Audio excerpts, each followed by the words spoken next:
Yo, Yahawashi, but I could die. Welcome to the Lions Den, everybody. This episode of Lions Den is brought to you by Common Sense. That's right. I can explain it to you, but I can't understand it for you. This episode of Lions Den is called Tazaryach. I'm about to whoop your ass again. As y'all can see, look on the screen. See what that say? Tazaryach. That say Negro land. This map was around in 1729, showing the slave coast. Let me put it up there to you real close, so you can see. You see that? See that, Tazaryach? You see that? See, this is where our people was taken from, right here. The Negro, look. Hold up. The 1729 map showing the slave coast, everybody. Welcome to the Lions Den. Let me get a few more of y'all in here before I put this educational ass whooping. Debate, you are now demoted. You hear me? You are no longer able to even call yourself a captain after that performance you put on last night. After that display of self-hate. It was embarrassing. The way you cussed out Black Jesus Minister. All these Black Jesus Minister did was commentate the video. That's all he did. That's all he did. But you embarrassed yourself. You had no decorum, discipline, and you showed your true character. You see what I'm saying? But so I'm gonna school you today about your African blood, and then I'm gonna school you today about these Indians that you love and hold so true. Hold up. So true and dear and near to your heart. That's what I'm gonna do, Captain Czar. What's up, Tone G Landrum? I see you, family. I gotta school this coon. This brother don't believe that our people. Look, our people was taken from this west coast of Africa. You hear me? West coast of Africa. This is called Negro land. I want y'all to see this map. Benin. You got Benin. Look. Benin. You got Ghana, Mali. Look, this is an old map that the white man made out to come get our people. You see what I'm saying? I want y'all to look at this map and look at it real good, Captain Tazaryach. For you to talk about the stinky, filthy Africans. You know, if we dwelled in this land, don't you know that we mix with these people? These are our people. Let me hold up, man. This is embarrassing. How you get on TV, or how you get on. Hey, Shalom, Mark. You want to come on, BC? You're more than welcome. But this is embarrassing.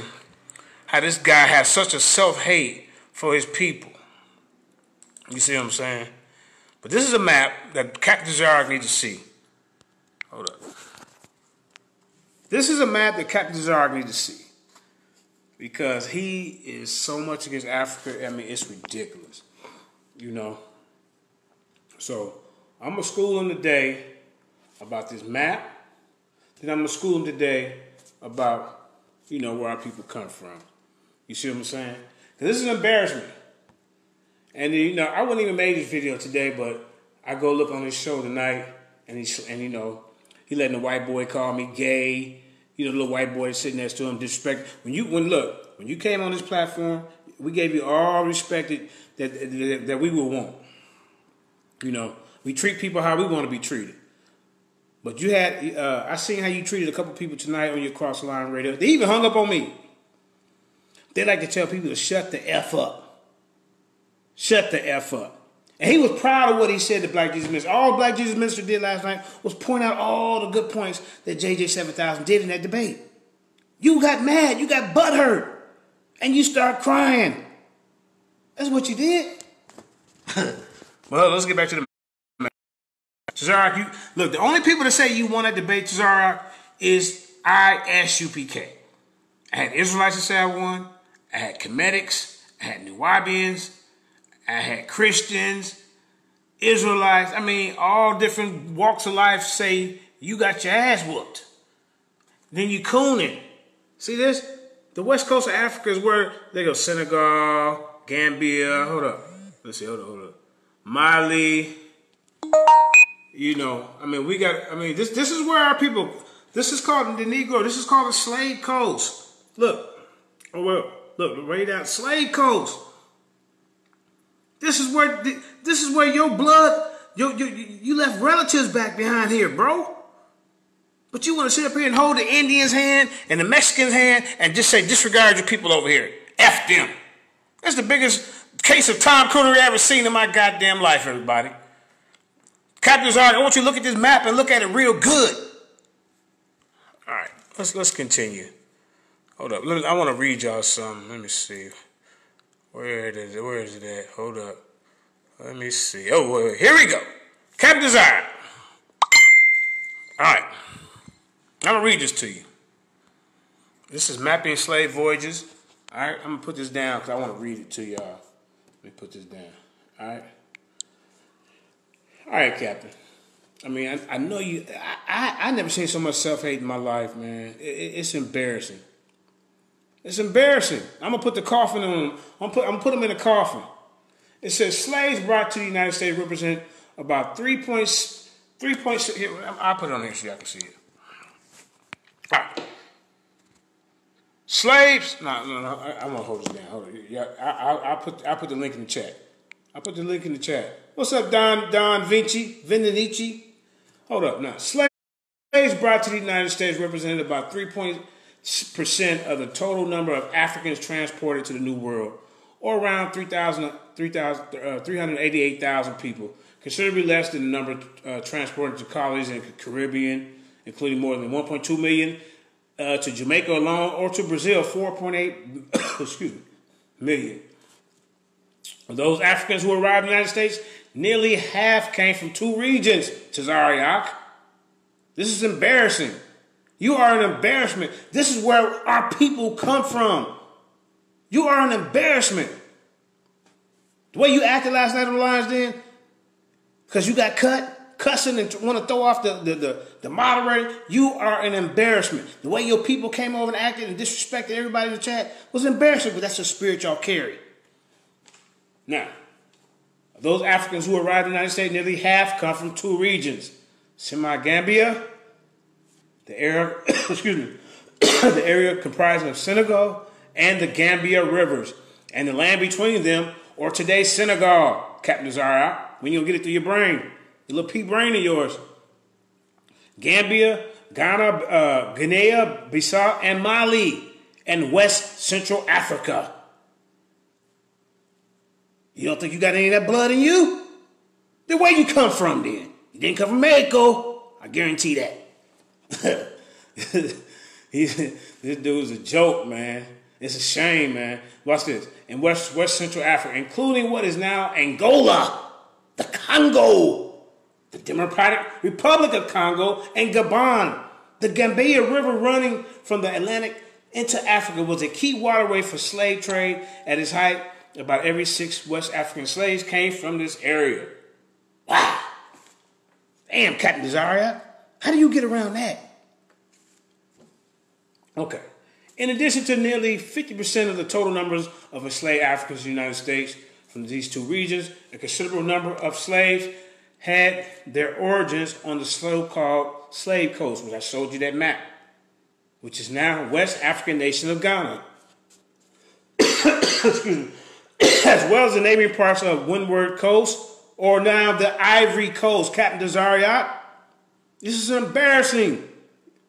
Others originated in the Bight of Biafra, including parts of present-day eastern Nigeria and Cameroon. You see, this is where all the... If you said this, Deuteronomy 28:68 said slaves are coming over here on ships, where do you think the people come from? They didn't come from Mexico. All right?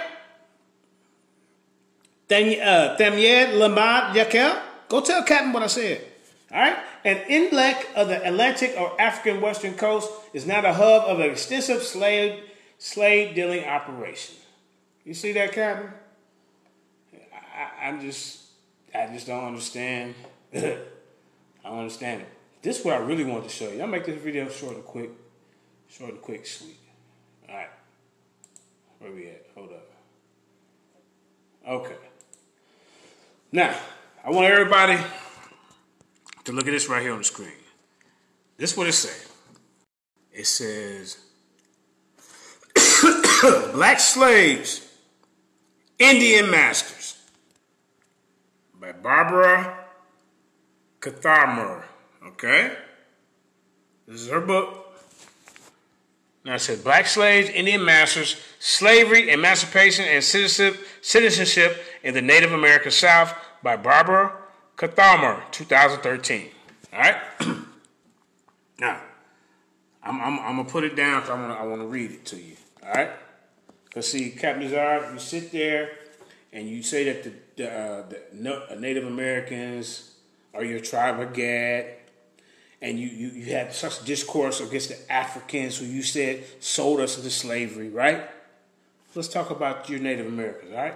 For decades, scholars peered into the painful and complex topic of American slavery through purely black and white lenses. See, they only tell you through black and white lenses right now. In other words, black slaves who had white masters.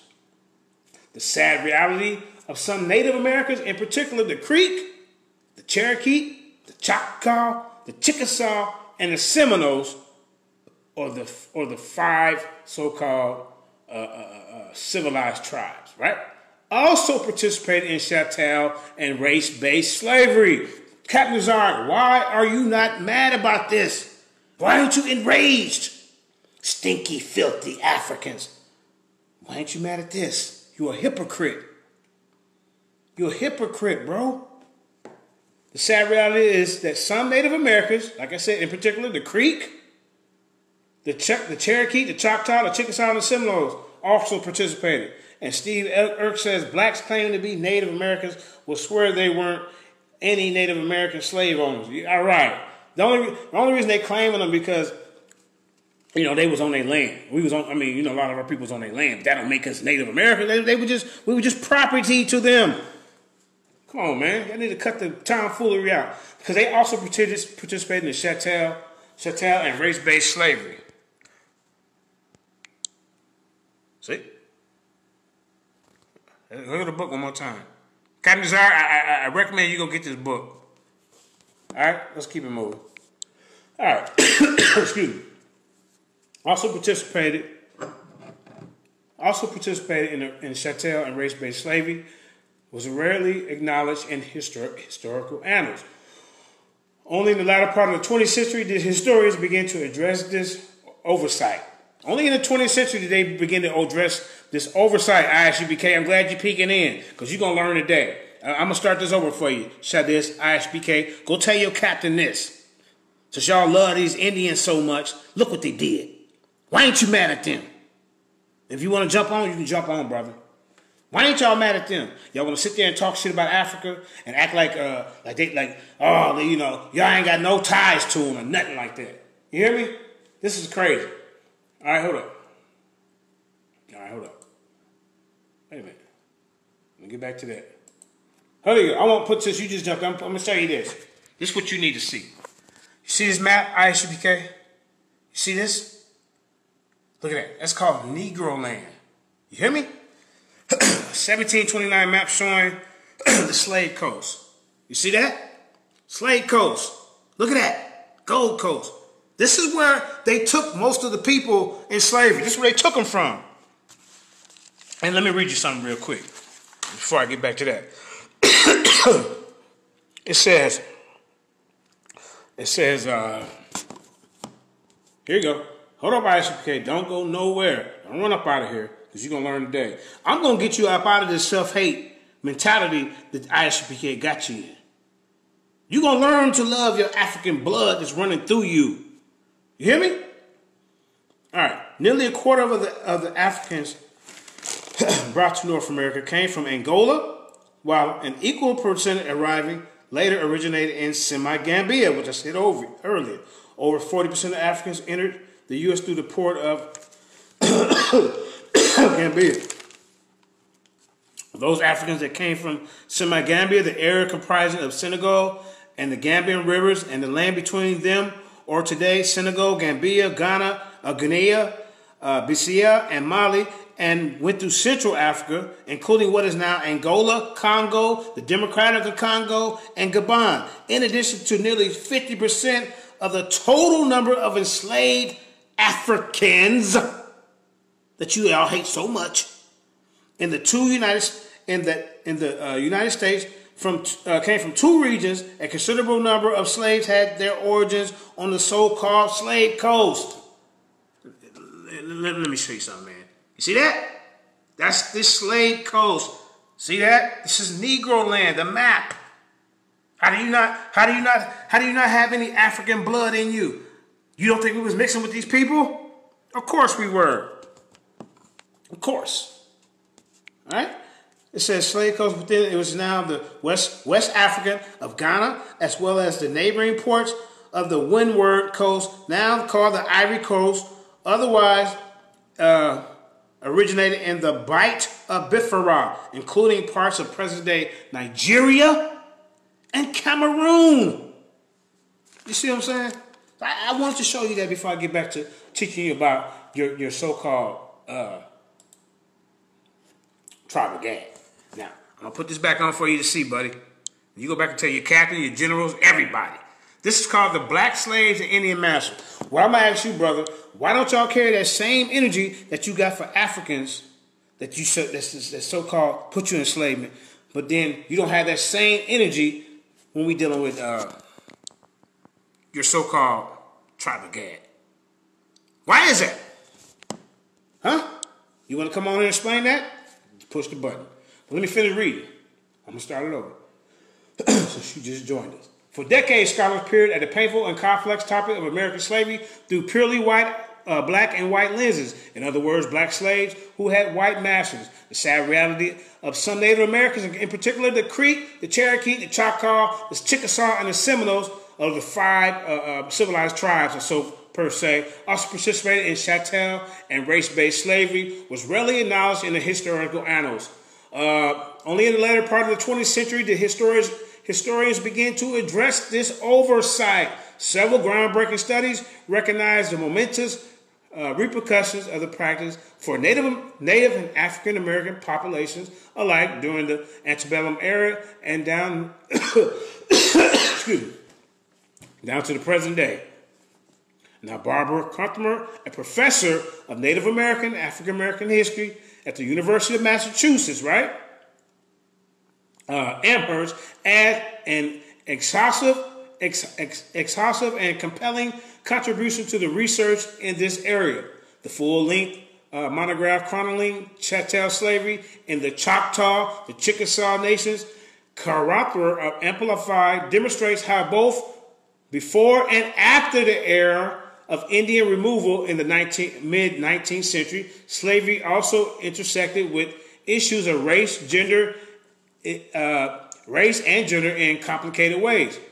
It says, Kuntmer tracks white commodification and enslavement of Choctaw and Chickasaw bodies starting in the late 17th century. They've been doing this for a long time. In the transition to the commodification and enslavement of black bodies by Choctaw and Chickasaw slave holders in the 18th century.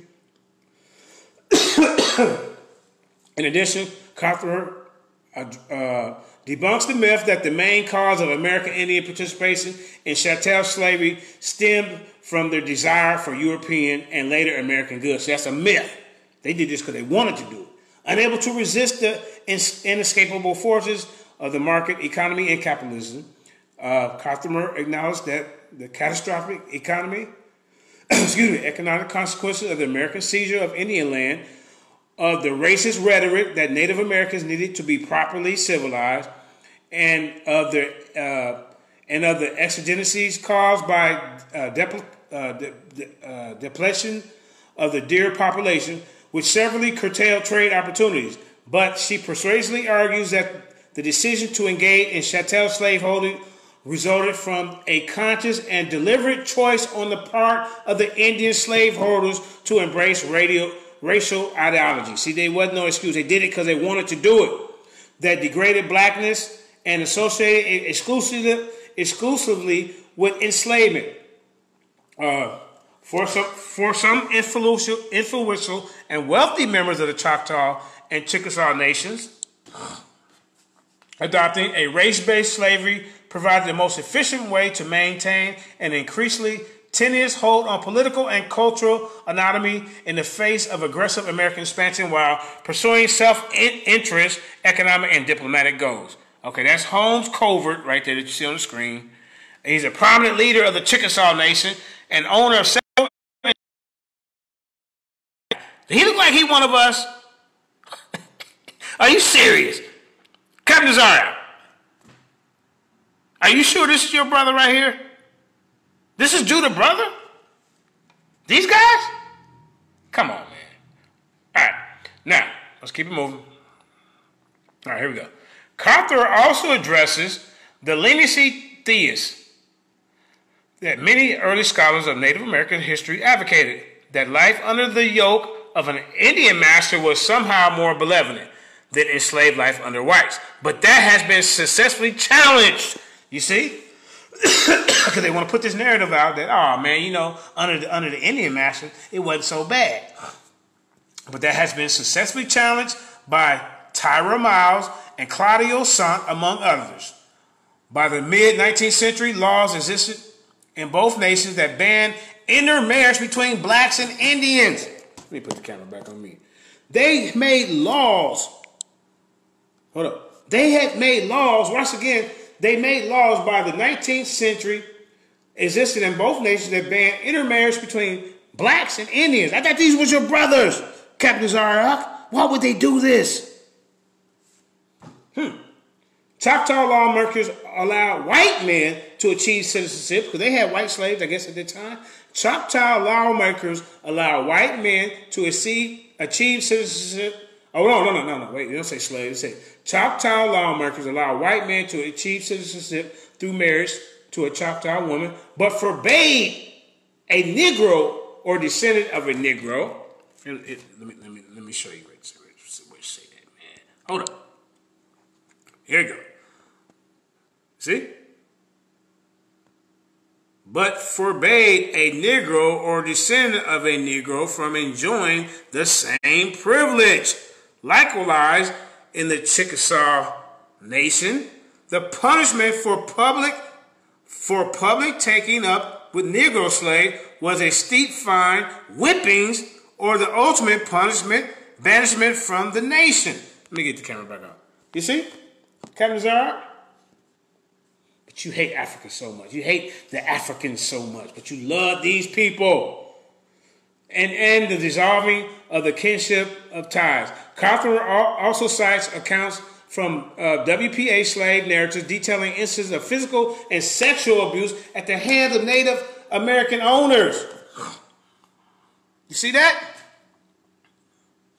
And even during the Trail of Tears, even after the Emancipation Proclamation, when the white man forced a lot of these tribes to move to Oklahoma, guess who came with the Indians? Their black slaves. They still have slaves even after the Emancipation Proclamation. Look at this. This is Chickasaw freedmen filing for atonement in Oklahoma right here. See? There go the Indians. There go Captain Tazaryach brothers right there, y'all. See? Look. Look at that. They want to dress like the white man. They start looking like it. Here go the slaves. Look at that. See that? All right, let's keep it moving. Captain Tazaryach, you gotta be ashamed of yourself, bro. All right, look at this. look at that. Look. This is a Choctaw chief. This is Captain Tazaryach's brother, y'all. Right here. Here you go. Captain Tazaryach, get your brother. Let me screenshot that. Hold up, man. This. Hold up. All right, won't let me do it. Okay. Carter also shows that despite, there you go. All right, also shows that despite horrific conditions, enslaved people living in Indian country engaged in overt forms of resistance. One particularly compelling experience of a slave resistance concerns the story of Prince, who angered that his Choctaw owner, Richard Harkins, failed to give his slaves a Christmas celebration. See, we didn't got brainwashed by Christmas. That we was willing to kill over it if we didn't get to celebrate. Ain't that a damn shame? Excuse me, y'all. Okay. Also, although Lucy, here you go. It says, Choctaw owner Richard Harkins failed to give his slaves a Christmas celebration. It was brutally murdered him, and then I mean, it ain't funny. And then unceremoniously dumped his body into the river in 1858. Prince finally confessed, excuse me, but implicated his Aunt Lucy in the crime. Although Lucy denied her involvement and no evidence existed to prove that she participated in the murder, Lavinia Harkins, the widow of the murdered man, and thus also Lucy's owner, demanded that Lucy be burnt alive with Prince. Damn. They burned us alive, Captain Tazaryach. This harrowing tale highlights the intersections of race, gender, and power, relations that inform the interaction between black slaves and Indian masters in the Indian territory. God damn, that's horrible. All right, let's see what else we got. Okay, listen to this. It says, hold up. Well, everybody, welcome to the Lions Den. All right. Now, even emancipation at the end of the Civil War did not bring immediate relief to the enslaved living in the Choctaw, Chickasaw nations. Although Choctaw and Chickasaw sided with the Confederate during the conflict, the United States considered them to be separate political policies. Therefore, the abolition of slavery, as stated in the 13th Amendment, did not apply to Indian territory. Instead, Choctaw-Chickasaw Treaty of 1866 outlined the details of emancipation, citizenship, and land claims for the freedmen, but linked these issues with Indian sovereignty, land rights, and annuities. One could not be obtained without the other. This knotty situation became further complicated with the passage of laws enacting by Choctaw and Chickasaw political leaders that seemed to eerily similar the Black Codes. The Black Codes, Captain Tazaryach. You see that? The Black Codes, or the Reconstruction era South. Former slaves in Choctaw country who did not work contracts could be arrested for vagrancy by the light horsemen's police force, all right, and then be auctioned off to the highest bidder, basically putting back in slavery by another name. This was slavery by another name. Once again, the now emancipated slaves in Indian territory, in particular African American men, engaged in resisting these hard measurements and formed groups that lobbied for political and economic justice before the Freedmen's Bureau and Indian leaders. You see how your tribe of Gad treated us? All right. This is black. Okay, this is black slaves. Indian masters proved a much needed addition to African American and Native American histories of slavery. Cawthorne uses an excessive number of sources to bolster her argument: slave narratives, government records, personal correspondence of Indians, leaders, such as their diaries and letters, official papers of the Choctaw and Chickasaw nations. Her work not only expands the lens of the study of slavery beyond the black and white lens, but also can provide insight into the current tension and issues of citizenship and identify existing between descendants of the enslaved nations, such as the Cherokee and Seminoles today, which are the ones that Captain Tazaryach say is part of his 12 tribe. That's a damn shame. You see this? Why ain't you so outraged about this? That's my question to you. You can't be mad over here about slavery and then look the other way. Did you not know this history? I don't think you did. So I'm bringing it to you today. All right. What else did he say? Let me see. Oh, yeah. But really, I just wanted to point that out tonight because I'm going to go in on him because he actually said that here, I'm going to go ahead and go get into a little bit of his other buffoonery. All right. Here we go. Captain Tazaryach said that there was no other covenants with man in the Bible. All right. So I'm gonna bring it out to him because in our debate he said that the Edenic covenant, the Adamic covenant, the Noahic covenant, and the Abraham covenant do not count. You hear me? This is what this guy's teaching. All right. What are the covenants of the Bible? The Bible speaks of 7 different covenants 4 of which Abrahamic, Palestinian, Mosaic, Davidic, God made with the nation of Israel. Of those 4, 3 are unconditional in nature. That is, regardless of Israel's obedience or disobedience, God still will fulfill these covenants with Israel. All right? Excuse me. One of the covenants, the Mosaic covenant, is conditional in nature. That is, this covenant will bring either blessing or cursing depending on Israel's obedience or disobedience. Let me read you something real quick. This is what I want to tell him. Because he tries to say that blessing and cursing, blessing and promises is 2 things. The covenant, okay, wait, let me see. Let me find that. Some scholars said, wait a minute. Did I write it down? Okay. No, I didn't write it down. Hold on. I'll look for it later. All right, let's get back to it. Because Captain Tazaryach, you're gonna learn today, buddy. All right. If you go watch our debate, he said that the Adamic, the Noahic, and the Abrahamic covenant didn't exist. So I'm gonna teach him a little bit about these different covenants. All right. And then y'all go back and watch the debate, and you'll see him saying this. You know. But okay. I said that is. Okay, this covenant will bring either blessing or cursing depending on Israel's obedience or disobedience. 3 of the covenants, the Adamic, the Noahic, and the New, are made between God and mankind in general. Do you hear that? 4 of these covenants applies to Israelites. These other ones are made between God and mankind in general and are not limited to the nation of Israel. This is why he always tries to teach that it's only limited to the nation of Israel. Now, the Adamic covenant can be thought in 2 parts: the Edenic covenant, which is innocence, and the Adamic covenant, which is grace. If you go to Genesis 3:16 and 19, it says, let me pull it up. Let me bring some of it. It said, "I will surely multiply your pain and childbearing in pain, and you shall bring forth children. Your desire shall be contrary to your husband, but he shall rule over you." And to Adam he said, "Because you have listened to your voice of your wife." Let me get more of it up. Let's see. Hold up. Let me pull up the whole verse. It says, all right, I'm gonna start it over. It said, to the woman he said, "I will surely multiply your pain and childbearing.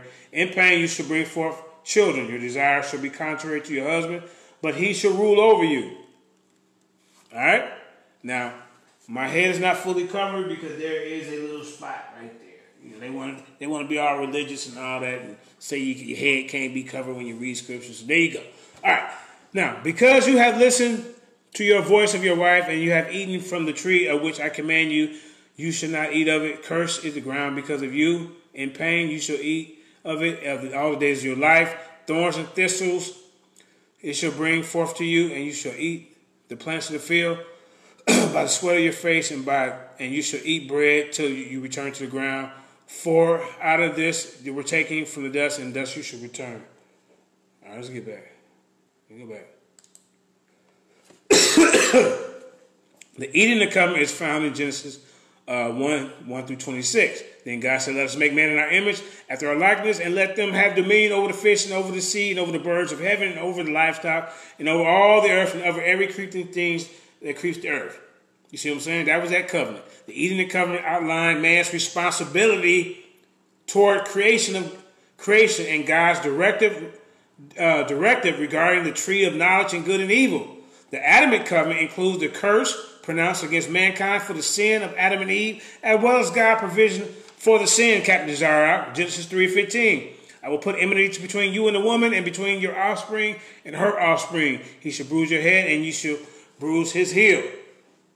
Now, the Noahic covenant was an unconditional covenant, all right, between God and Noah, specifically, and humanity. Generally, after the flood, God promised humanity.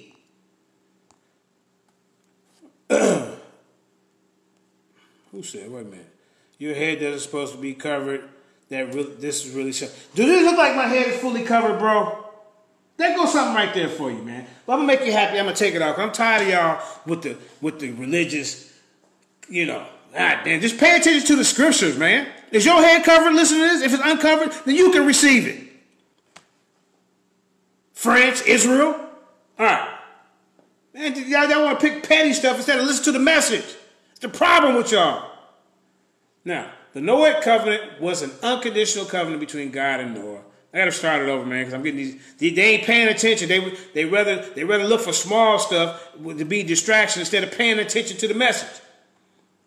Now, the Noahic covenant was an unconditional covenant between God and Noah, specifically in humanity. Generally, after the flood, God promised humanity that He would never again destroy all the life on earth. Captain Tazaryach. These are different covenants. You only said it was 2.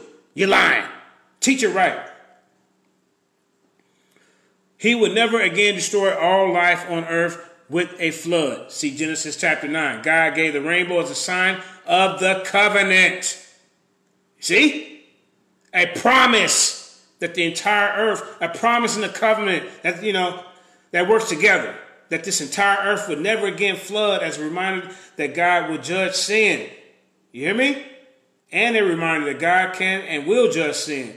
In 2 Peter 2 and 5, if He did not spare the ancient world, but preserved Noah, a herald of righteousness, with 7 others, when He brought a flood upon the world of the ungodly. See that? You see that, Yeshua? What you mean that's not true? Papa want to tell me what's not true. Push the button. Come on in. Okay, brother. You can actually understand me better now. All right, there you go. All right. Now. All right. All right. Okay, let's go to the Abrahamic covenant. Now, if you go to Genesis 12, 1 and 3, we will read some of it. Now, the Lord said to Abram, go from your country and your kindred and your father's house to the land that I will show you, and I will make you of a great nation, and I will bless you and make your name great so that you will be a blessing. You see that? You see that, Captain Tazaryach? Abraham passed through the land to the place at Shechem, to the oak of Morah. At that time, the Canaanites were in the land. Then the Lord appeared to Abram and said, to your offspring I will give you this land. So he built an altar to the Lord who had appeared to him. See, this is the Abrahamic covenant, Captain Tazaryach. Matter of fact, I'm going to stop calling you Captain Tazaryach since you want to disrespect my name. You're no longer called Captain Tazaryach by me. You're a private. Because the way you got beat up yesterday, you don't deserve to be called a captain. Because now I just disproved you again when you said that the Edification covenant in the Bible, the Adamic covenant in the Bible. And then the way you acted with black Jesus ministers is no excuse. That was embarrassing.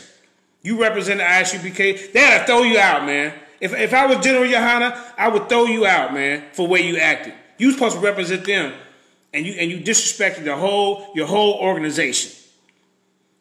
Like you said, it wasn't a debate because you didn't want judges. So it was a discussion. So if it's a discussion, why can't black Jesus say something? And then when we call in over on your show, y'all double and triple train people all the goddamn time. So if you don't like that happen to you, which it really didn't happen, then y'all need to stop doing what y'all do over there when people call in and y'all cuss them out, call them women's, and be disrespectful to them. Because that's what y'all do all the time, man, and think you're winning. You just make yourself look like a fool. Now, the Lord said to Abraham, after Lot had separated from him, lift up your eyes and look from this place where you are, northward and southward and eastward and westward. For all this land you see, I will give to you and your offspring forever. You see that? And when Abraham was 99 years old, the Lord appeared to Abraham and said to him, I am God Almighty. Walk before me and be blameless. This is the Abrahamic covenant, that I may make my covenant between me and you and may multiply you greatly. You understand? In Genesis 22:15, and the angel of the Lord called Abram a second time from heaven and said, by myself I have sworn, declares the Lord, because of you have done this and have not withheld your son, your only son. I will surely bless you and I will multiply your offspring. You see that? In this covenant, Captain Tazaryach, God promised many things to Abraham. He personally promised him that he would make Abraham's name great. In Genesis 12:2, and I will make of you a great nation. I will bless you and make your name great, so that will be a blessing. All right. So it says that Abraham would have numerous physical descendants. In Genesis 13:16, I will make your offspring as the dust of the earth, so that if one can count the dust of the earth, your offspring will also be counted. And that he will be the father of a multitude of nations. The Israelites don't make up a multitude of nations. That's just one nation. That's just one nation, Captain Tazaryach. Genesis 17:4-5. This is still the Abrahamic covenant. And behold, my covenant is with you, and you shall be the father of a multitude of nations. No longer shall your name be Abram, but your name shall be Abraham. For I made you the father of a multitude of nations. God also made a promise regarding the nation of Israel, a nation called Israel. Okay? God also made promise regarding a nation called Israel. In fact, the geographical boundaries of this Abrahamic covenant are laid out on more than one occasion in the book of Genesis. You go to Genesis 12:7, Genesis 13:14-15, Genesis 15 through 18 through 21. Another provision of the Abrahamic covenant is that the families of the world would be blessed through the physical line of Abraham. The families of the world, Captain Tazaryach. That's a promise. It's a promise of that blessing. Oh, the promise and blessing is two different things. It don't work together. Yeah, it do. Stop with the bullshit. Excuse my language. All right? It said that the covenant of the families of the world will be blessed through the physical line of Abraham. You see? I will bless those who bless you, and him who dishonors you I will curse. And in you all the families of the earth shall be blessed. Excuse me. All the families of the earth shall be blessed. All the families of the earth. This is the promise that he's making to all the families of the earth. Oh, the promise and blessing don't work together. Tazaryach, cut it out. This is the reference to the Messiah who will come from the line of Abraham. All right? All right, let's see. How about the land covenant? Deuteronomy 30:1-10. We can read some of it. Okay? We'll read this. And it says, and when all these things come upon you, the blessing and the curse, which I set before you, and you call them to mind among all the nations where the Lord your God has driven you, and return to the Lord your God and your children.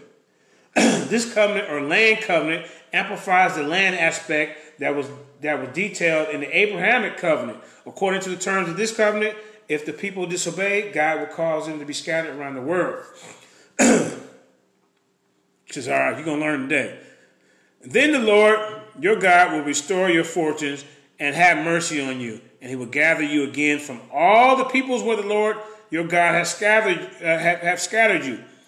If your outcasts are in the uttermost parts of the heaven, from there the Lord, your God, will gather you. Okay? But he would eventually restore the nation. When the nation is restored, then they will obey him perfectly. And God will cause them to prosper. Now, let's go to the Mosaic covenant. All right? I told you there's all kind of covenants, 7 or 8 of them, bro. You're going to stop lying. And our debate said that, I'm going to show you the part where the debate, he's going to say that these covenants were not in the Bible. All right? He said, you should therefore, this is the Mosaic covenant, therefore you should love the Lord your God and keep his charge, his statute, his rules, and his commandments always. And this is the covenant he made with Moses. And consider today, since I am not speaking to your children whom have not known or seen it, consider the discipline of the Lord. Right? The Mosaic covenant was a conditional covenant that either brought God's direct blessing for obedience or God's direct cursing for disobedience upon the nation of Israel. So this was not an unconditional covenant like you see in the Noah covenant. Okay? let's see, part of the Mosaic covenant was the 10 Commandments. You can get that in Exodus 20. I am your Lord who brought you out of the land of Egypt and the house of slavery. You will have no other gods before me. You should not make yourself a carved image and likeness, and you know the rest. And the rest of the law, which contained over 600 commandments, 600 commands, roughly 300 positive and 300 negative. The history books of the Old Testament, Joshua and Esther, details how Israel succeeded at obeying the law, or how Israel failed miserably at obeying the law. All right, Deuteronomy 11 and 26 to 28. This is the Mosaic covenant. See, I am setting before you today a blessing and a curse. The blessing, if you obey the commandments of the Lord your God, which I command you today, and the curse, if you do not obey the commandments of the Lord your God, but turn aside from the way that I am. You know what's going to happen after that. Details, see, the Mosaic covenant details the blessings and the curses. All right, let's go to the other covenant. We're almost done. Excuse me. The Davidic covenant, right? 2 Samuel 7, 8 through 16, but here goes some of it. Now therefore, thus you shall say to my servant David, thus says the Lord of hosts, I took you from the pasture, from following the sheep, that you should be prince over my people of Israel. This is the covenant now he's making with David, Captain Tazaryach. I'm glad you're watching Shakazar. Why not? Because I just schooled Captain Tazaryach. I want you to go watch this from the beginning. Because remember in the debate, he said that there was no Adamic covenant, no land covenant, no Mosaic covenant, no Davidic covenant, and no Adamic covenant, Noah covenant, Abraham covenant, land covenant, Mosaic covenant, David covenant, and the new covenant. Well, I'm breaking it down for you today, sis. You're gonna learn. You gonna come up out of that ISUPK nonsense, and you're gonna come to the Lions Den and learn the truth, right? That's what you're gonna do, sis. That's what you're gonna do. Now let's get back to it. All right. Now, the Mosaic covenant was a conditional covenant that either brought God's direct blessings for obedience or God's direct cursing for disobedience upon the nation of Israel. Part of the Mosaic covenant was the 10 Commandments, Exodus 20, the rest of the law, which contained over 600 commands, roughly 300 positive, 300 negative. The history books of the Old Testament, Joshua and Esther, details how Israel succeeded in obeying the law, or how Israel failed miserably at obeying the law.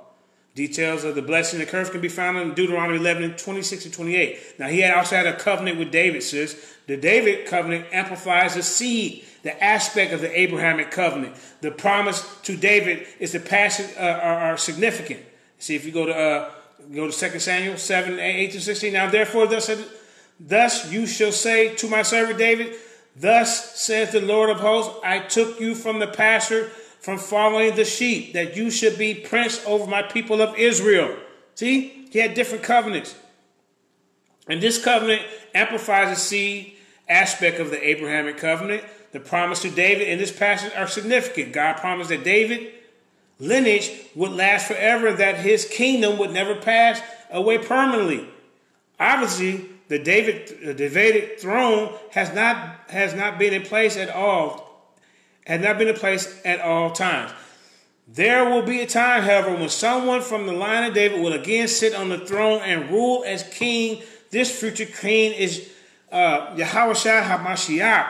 In Luke, you can read that in Luke 1, 32 and 33. And he will be great, and he will be called the Son of the Most High. And the Lord God will give him the throne of his father David. And he will reign over the house of Jacob forever, and of his kingdom there will be no end. You see? Now, let's get to this last part.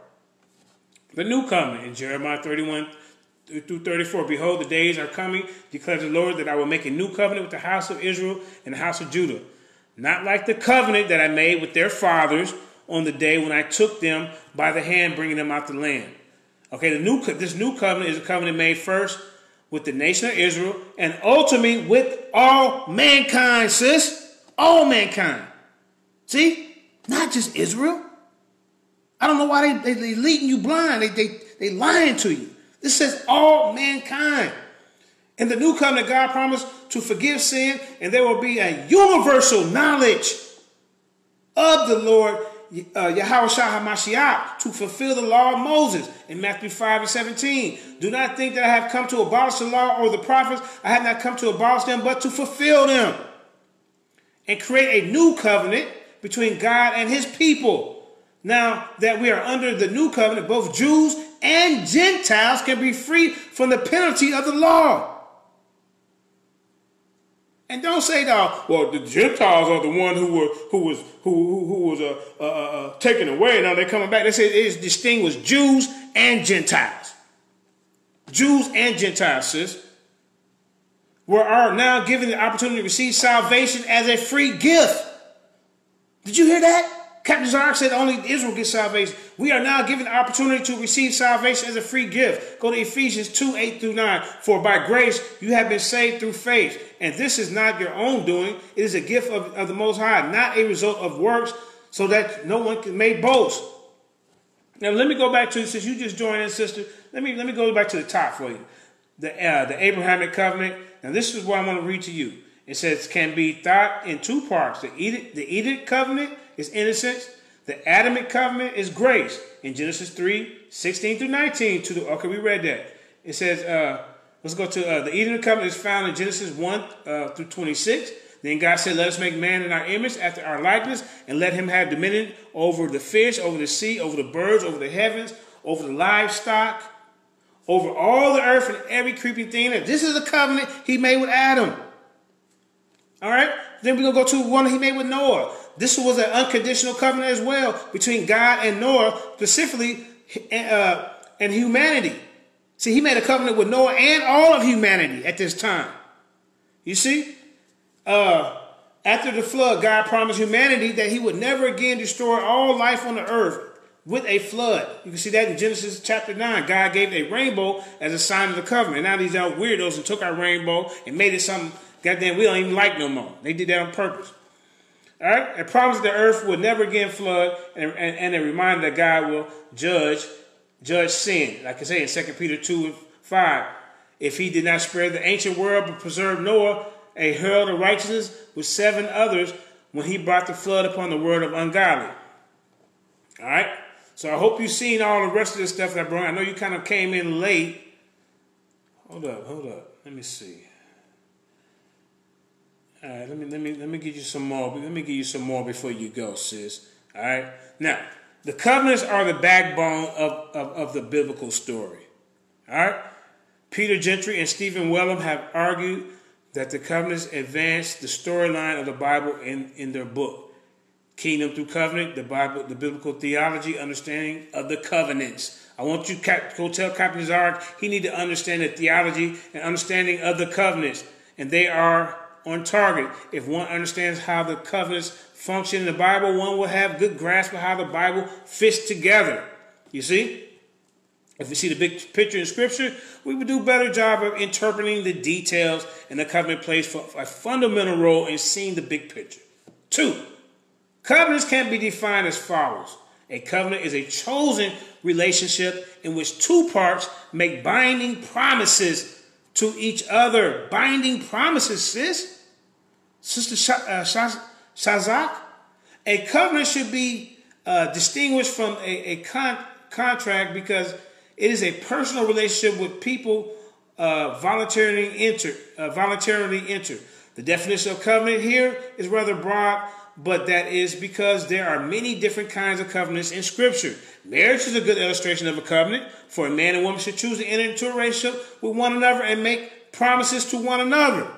Not all covenants were alike in the ancient world. In some covenants, a person with more authority made a covenant with those having less authority and power.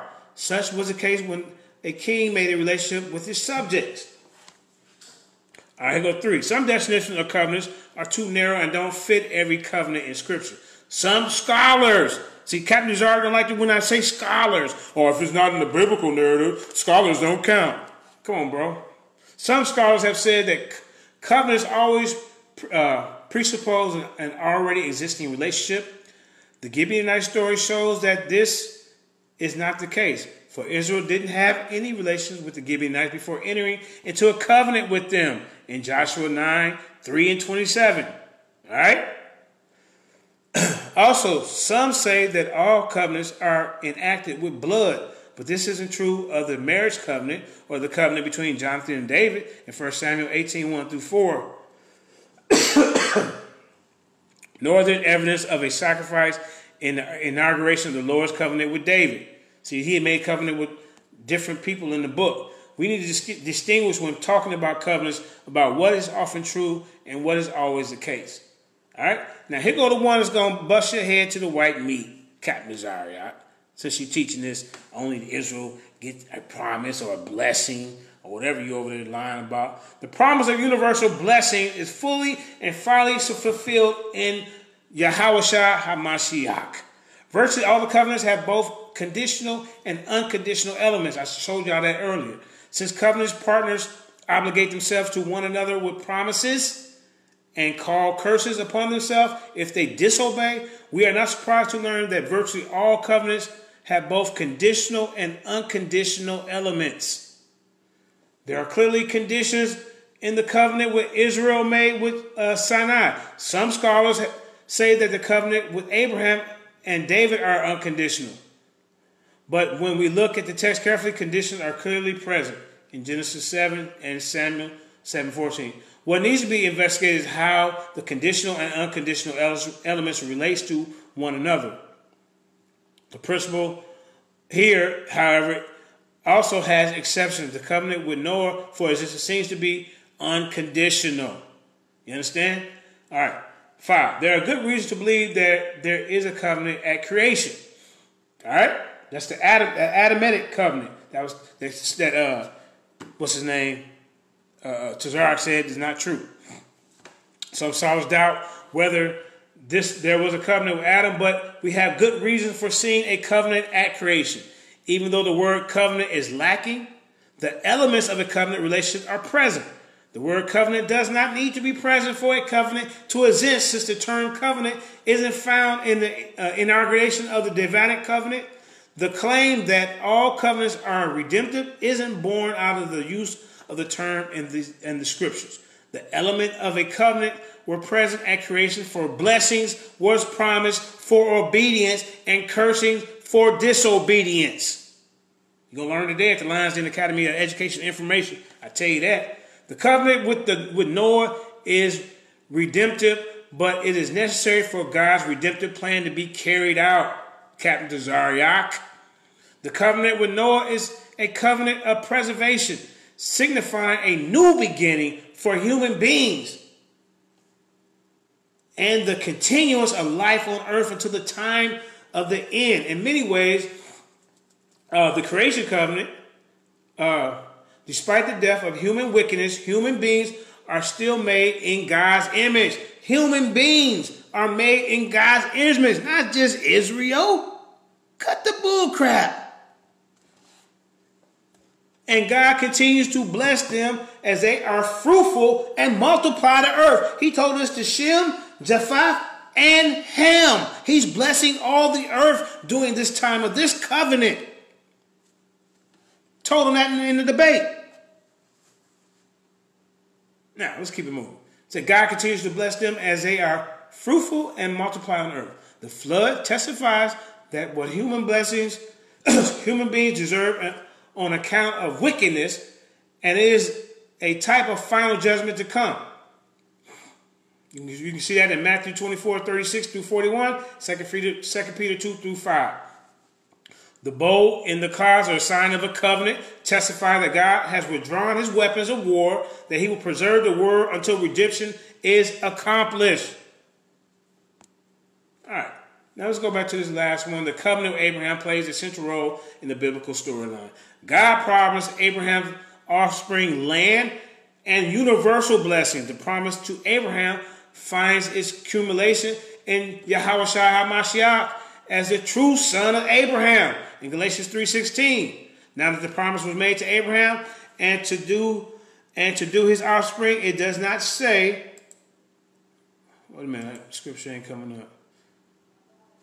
Hold on, man. This Bible's so little I can't even see it.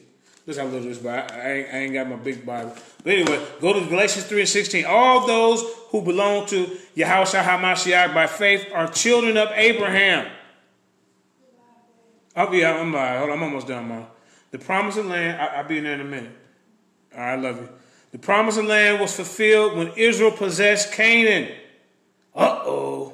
You see that? The promise of land was fulfilled when Israel possessed Canaan. That was the curse of Canaan. When we took over all their vineyards, everything, we took it over. That is the curse of Canaan. Understand that. I told you that in the debate. The promise of land was fulfilled when Israel possessed Canaan under the leadership of Joshua and Solomon. Yet Israel lost the land when it went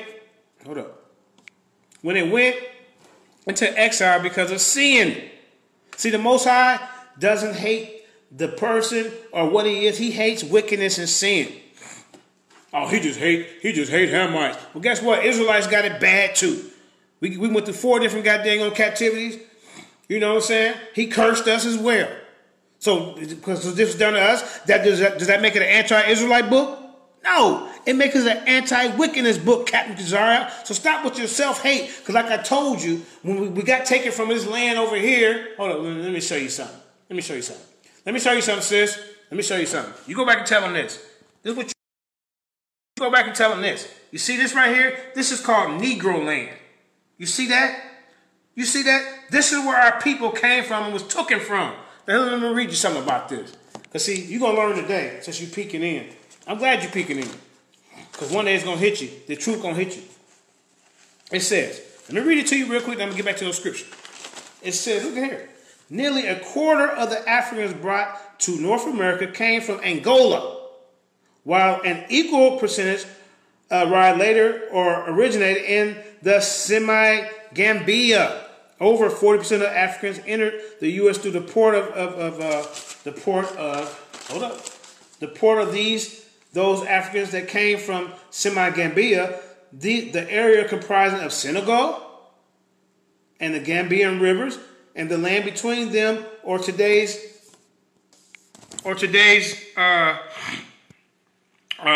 is Mali and West Central Africa, including what is now Angola, Congo, the Democratic Republic of Congo, and Gabon.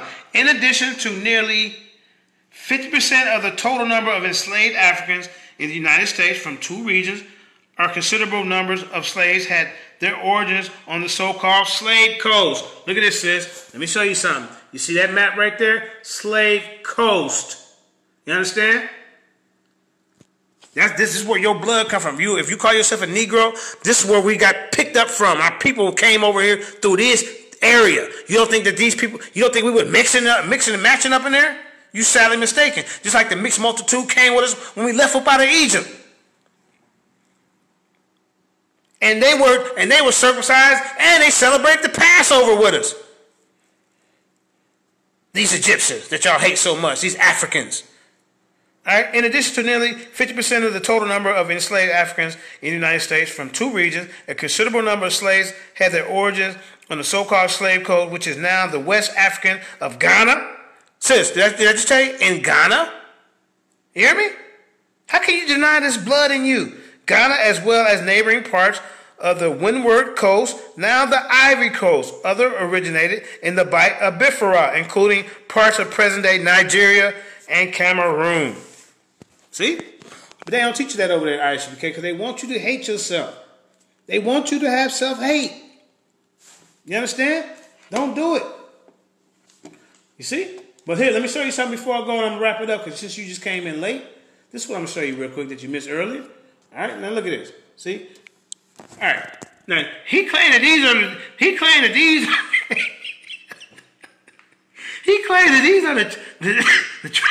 the tribe of Gad, Judah's brother, the Gadites. Look at this, y'all.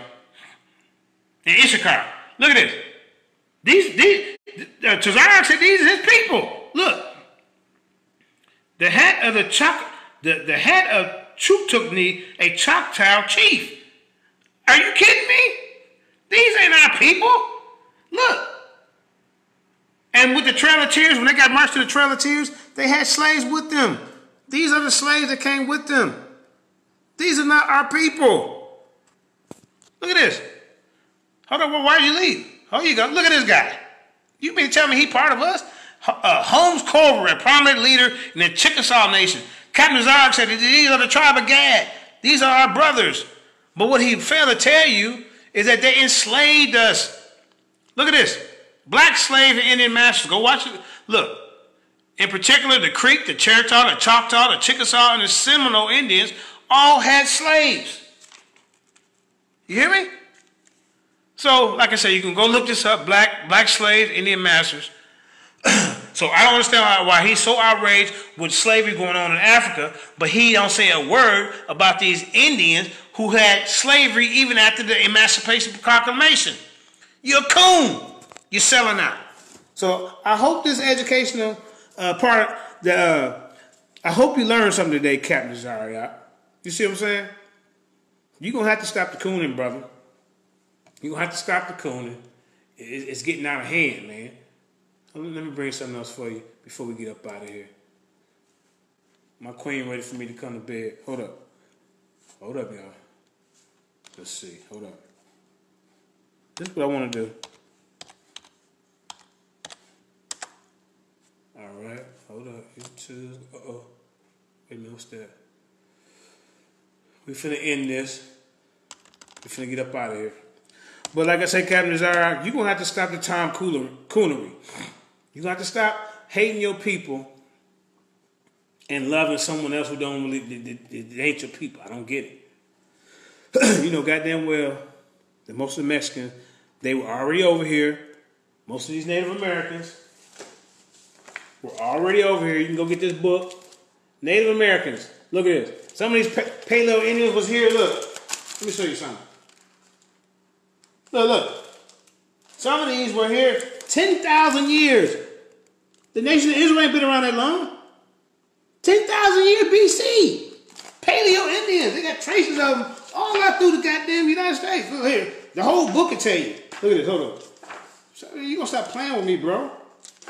You will get destroyed. That's why you hung up on me tonight. All right, look at this. Here goes some more. 11,000 BCE. Look. Look. Can y'all see that? Wait. Let me see. Hold on. Let me peek up over here so I can look at it with you, man. Look. What that say? 11,000 BC. You go through this whole book. These Indians been here. Native American State by State. By Rick Sapp. This book destroys everything. You know? So you're going to have to stop with the bullshit. You can't even prove the second Esdras 13:40-50 that the 10 tribes, that your 10 northern tribes came through here through ship. Nothing in that passage say anything about a ship. Stop the lies. It say lakes, streams, and rivers. I mean, come on, man.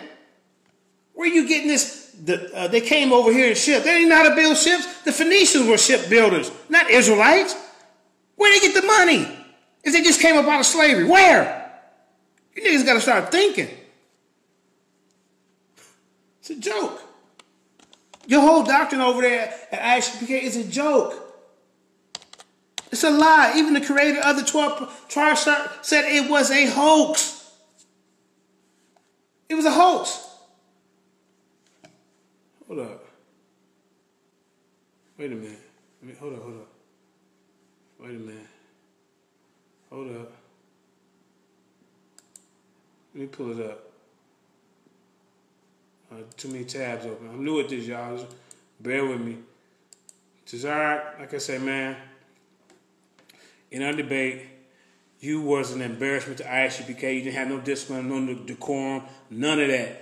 How you gonna come over to somebody's platform and cuss out the moderator and tell them to shut the F up? You are an embarrassment. If I was General Yohana, I'd throw you out, bro. Real talk. We finna end this though. But I hope y'all was edified with some of the information that was brought out, especially you, Captain Tazaryach, because you ought to be ashamed of yourself, sitting up there. You don't acknowledge your people, but you acknowledge all these other people. That's a shame. It's an embarrassment. Hold up. There we go. This is what I want to show you. Hold up. Take me a minute. Hold up.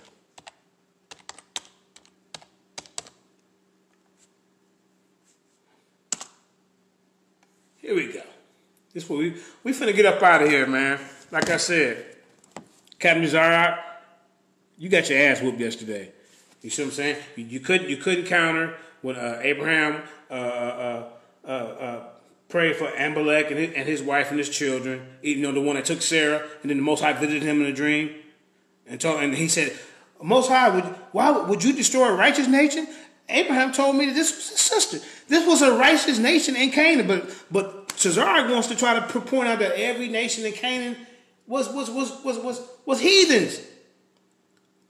But this was the same covenant, the Noah covenant, where everybody was blessed. Now, if you chose to do wicked, that was on you. You couldn't. When you brought up Melchizedek, I destroyed you on that. I destroyed you on that.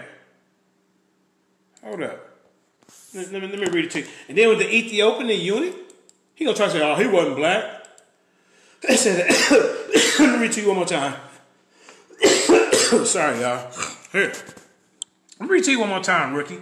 It said, the angel of the Lord spoke to Philip, "Get up and go south to the road that goes down to Jerusalem to Gaza." This is a desert road. So he got up and went. There was an Ethiopian man, a eunuch and high official of Candace, the queen of the Ethiopians. This is a high official with the queens of Ethiopia. He trying to say that this wasn't a black, this wasn't an African? Just because you live in Ethiopia don't mean that you were Ethiopian. Come on back there, come on, man. This is the queen he was a high official with the queen of Ethiopia, who was in charge of her entire treasury. And you think he's gonna have somebody outside of Ethiopia to be in charge of her treasury? He had come to worship in Jerusalem. You see? And sitting in his chariot on his way home, reading the prophet Isaiah aloud in Acts 28 through 26. He said the eunuch was reading from Isaiah 53, and the verses specifically were a prophecy about the death and resurrection of Yahawashi Ha Mashayach. When Philip asked the official if he understood what he was reading, the eunuch said he did not. Even better, he asked Philip to explain. This allowed Philip to share the good news of the gospel message. We don't know exactly what happened next, but we know that the eunuch had a conversion experience. He accepted the truth of the gospel and became a disciple of Christ. Accordingly, when he saw the body of water along the roadside, sometime later, the eunuch expressed a desire to be baptized as a public declaration to the faith of Christ. At the conclusion of the ceremony, Philip was carried away by the Holy Spirit and taken to a new location. A miraculous ending to the miraculous conversion. Indeed, it's important to know that the entire encounter was a divinely arranged miracle. The only reason Philip knew to talk to this man was through the prompting of the angel of the Lord. You see that? The Most High led him to this guy. You know, and then look, let me show you where I destroyed him. Oh, this really just busts his head. Since he's talking about the Most High don't deal with, the Bible don't deal with Africans, right? Watch this. Watch this. Even though the nation of Canaan was cursed, but that curse, you know, it was fulfilled when the Israelites took over the land of Canaan. Many individuals escaped this fate through the faith of others by fleeing, which showed the fear of the Most High God. They had many descendants who were clearly loved by God. Simeon had a son with a Canaanite woman. Judah married a Canaanite woman, and the descendants became fine linen makers of Israel who made the priestly garments. After his wife passed away, Judah fathered a child with Tamar, also a Canaanite woman. Judah loved them Canaanite women, boy. Look at this. Rahab and her entire Canaanite family were rescued from Jericho and became part of the tribe of Judah. Tazaryach, you got beat up, man. You got beat up. You said this was an anti-Hamite book? How? When all these conversions and all this mixing and matching. How about this? Yahawashi Ha Mashayach himself was a descendant from two of these Canaanite women, Tamar and Rahab, which means that every king in the Davidic line and most of the tribe of Judah had a measure of Canaanite blood running through their veins. Yeshua Ha Mashayach showed grace and mercy by ministering to a Canaanite woman and setting her daughter free from a demonic oppression, which Tazaryach would not talk about in the debate. Sin was the reason for the nation of Canaanites was destroyed, not a bloodline, DNA, or skin color. The judgment was on a nation, but individuals were spared, such as Rahab and her entire family. Let us remember that Joseph's wife was an Egyptian woman, and so his children, the tribe of Ephraim and Manasseh. Man, you got beat up. I mean, you got beat up so bad you start getting mad at Black Jesus, bro. Cut it out. Cut it out. Cut it out, man. This was light work for me. Let me explain the curse of Ham real quick before I get up out of here, man. This was light work. It says Genesis 9, 20 through 27 records an event in which Ham disrespected his father by finding him drunk on his brother about it. He told his brother about it. Shem and Japheth were respectful, and their fathers entered his tent backwards to cover him. Now Noah awoke and announced, "Cursed be Canaan, a servant of the Lord, a servant of servants. He shall be his brother." Let's see. A servant of servants he shall be to his brothers. Blessed be the Lord of God and Shem, and let Canaan be his servant. May God enlarge Japheth, and let him dwell in the tents of Shem, and let Canaan be his servant. Now, Noah saw the future of this and prophetically revealed that a generational curse has taken root in Ham's son Canaan. Sin had made it through the flood. Whatever rebellion, disrespect, or perversion was in the Ham had corrupted his son. Over hundreds of years, this sin would grow worse and worse with each generation of Canaan's descendants. The Canaanites, they built cities and planted orchards. Listen to this. They planted orchards, terraced vineyards, planted the fields full of crops, and then when their sin was full, their nation was driven out and destroyed, and everything they had built was given to the people of Israel. See, this curse was fulfilled. Shem's descendants. In this way, they were servants of Shem. I gave you a land in which you had not labored, and cities that you had not built. I don't know why Tazaryach missed this in the whole debate. And you dwell in them. You eat the fruit of the vineyards and olive orchards that you did not plant. Joshua 24:13 busts his head. Tell you, man, when you get in the ring with the people's champ, you got to pay attention, Tazaryach. I don't know what you was thinking, bro. What else we got, man? This dude got beat up, man. That's why he over there crying now. He cried in the debate. Get mad at Black Jesus because Black Jesus was commentating. Man, cut that out. Okay. How about one more thing, then we're going to get up out of here, right? Isaiah 19:25. Isaiah 19:25. Whom the Lord of hosts shall bless, saying, "Blessed be Egypt, my people, and Assyria, the works of my hand." He said, "Blessed be Egypt, my people." Wait a minute. "And Israel, my inheritance." Okay, it said, "All the countries shall be converted to the Lord." Concerning Egypt, it is said that Isaiah 18:7 that this should bring gifts. They bring in gifts. The Egyptians are bringing gifts to the Lord in Jerusalem here. It is predicted in Isaiah 19:19 that there shall be an altar to the Lord in Egypt itself, and that they, with the Assyrians, shall become the people of God with the Israelites. Wow. This remained probably to be fulfilled. These countries shall be all, and perhaps at no very distant time from this converted to the faith of our Lord Yahawashi Ha Mashayach. You got your ass whooped. I'm talking about you got stumped out. I got so much information. You got stumped out. I mean, beat down.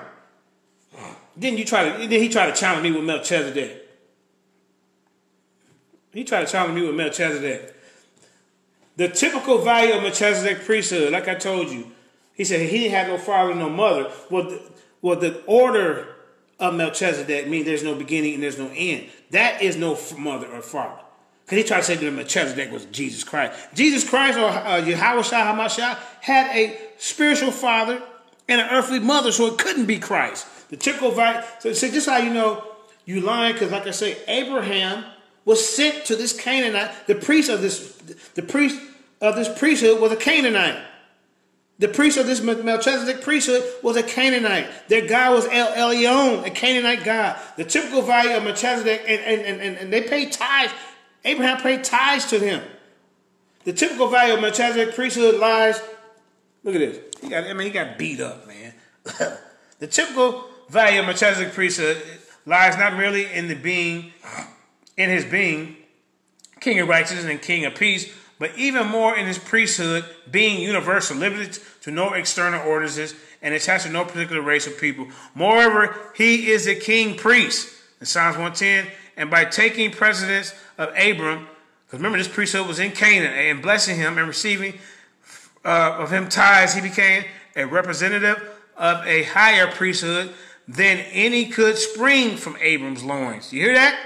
His priestly office, he is a priest as well as a king. He is a priest of the Most High God, the creator of the heaven and earth, who has identified, according to the text in Genesis 14:22 by Abram, which Yahweh, there is no suggestion to anything evil, impure, or polluting in the worship of which Melchizedek, a native Canaanite, is a priest. Abraham treats him as an official representative of the true God. It was not until the age of Maccabees that the high priest was also king. You know what I'm saying, man? This dude was a joke. Hold up. And then really I really didn't even get to break down how you talking about the Most High heart and Pharaoh's heart. You know, that is a poor mistranslation. You hear me? It's a poor mistranslation. But I'm gonna get into that. I'm gonna do that a separate teaching by itself on that one.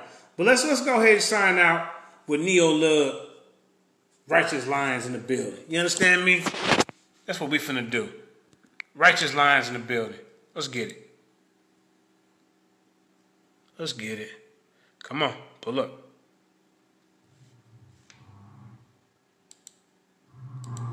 I want you and that young man to tie that knot. Hold up. I'm praying for you. And I want you to hold on to God. Wait a minute. Lions Den, you see that? Graphics by Cordes. Tie that knot. I'm praying for you. And I want you to hold on to God's unchanging hand. God to help Joshua fight the battle of Jericho. Yes.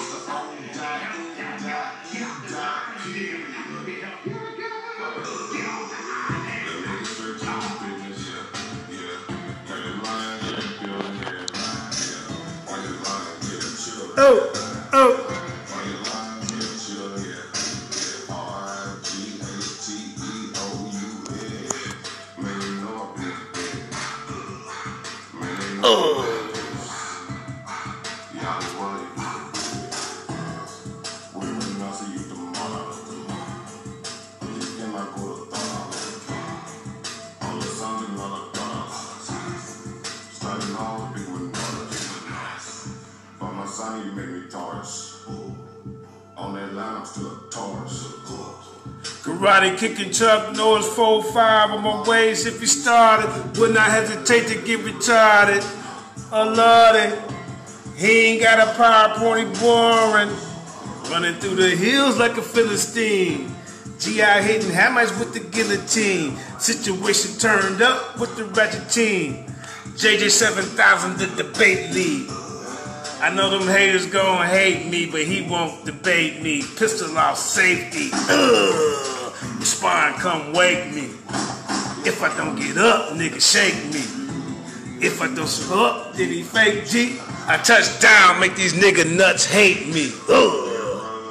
Lions Den. We out of here, man. Shalom, Balakatah.